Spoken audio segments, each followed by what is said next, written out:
Baik, assalamualaikum warahmatullahi wabarakatuh.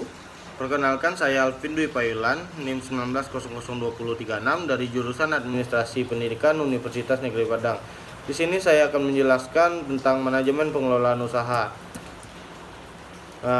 Yang sudah kita ketahui bersama, pengelolaan manajemen usaha dibutuhkan dalam konteks internal perusahaan agar perusahaan benar-benar memiliki arah dalam menjalankan usaha, terukur dan terencana dengan baik. Perencanaan usaha juga menjadi controlling tools. Apakah dalam perjalanannya nanti bisnis yang dijalankan berada dalam line yang benar atau tidak, terutama dalam bisnis yang relatif baru penuh dengan kreativitas. Perencanaan usaha juga semakin dibutuhkan.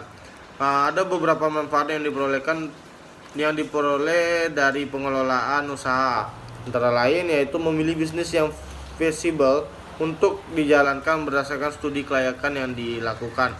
Yang kedua, memiliki usaha yang berbadan hukum jelas. Yang ketiga, memiliki laporan keuangan bermanfaat untuk kelangsungan usaha, keuntungan optimal, pengajuan kredit. Yang keempat, memiliki perencanaan pengembangan dan operasional kelola yang jelas. Kemudian ada fungsi-fungsi manajemen. Yang pertama ada planning. Fungsi pertama dari manajemen bisnis adalah planning. Sebelum membangun sebuah usaha, tentunya dibutuhkan perencanaan usaha seperti pemasaran, promosi produk yang dijual, pembukuan, keuangan, dan dokumentasi arsip, dan lainnya. Yang kedua ada organizing. Erat kaitannya dengan sumber daya manusia alias pekerja. Setelah planning dibuat, langkah-langkah selanjutnya membuat kelompok kerja. Kelompok kerja ini berisi orang-orang yang diberi tugas dengan porsi yang sama, seperti misalnya tim administrasi, pemasaran, lapangan, dan lainnya.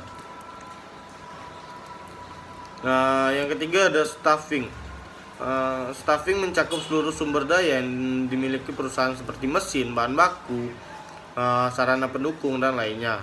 Sumber daya harus diatur dalam penggunaan dan disesuaikan dengan kebutuhan bisnis. Hal hanya bisa dilakukan apabila perusahaan memakai manajemen yang baik. Apabila manajemen tidak ada, pemakaian sumber daya bisa melebihi prioritas dan menyebabkan modal membengkak. Hal seperti ini yang sering mengakibatkan keuangan perusahaan menjadi rugi. Akhirnya bisnis yang ada pun terancam bangkrut. Yang keempat ada directing. Fungsi keempat dari manajemen adalah directing, yang erat kaitannya dengan pengarahan. Di sini tindakan pimpinan memegang posisi penting sebagai penyemangat tim agar bekerja sesuai perencanaan. Bukan hal yang aneh apabila di tengah jalannya perencanaan semangat pekerja malah turun. Apabila hal ini terjadi, maka pimpinan harus segera turun untuk memberikan pemahaman dan pengarahan, karena kinerja dan progres yang tidak sesuai sangat berpengaruh pada pendapatan perusahaan. Dan yang terakhir ada controlling.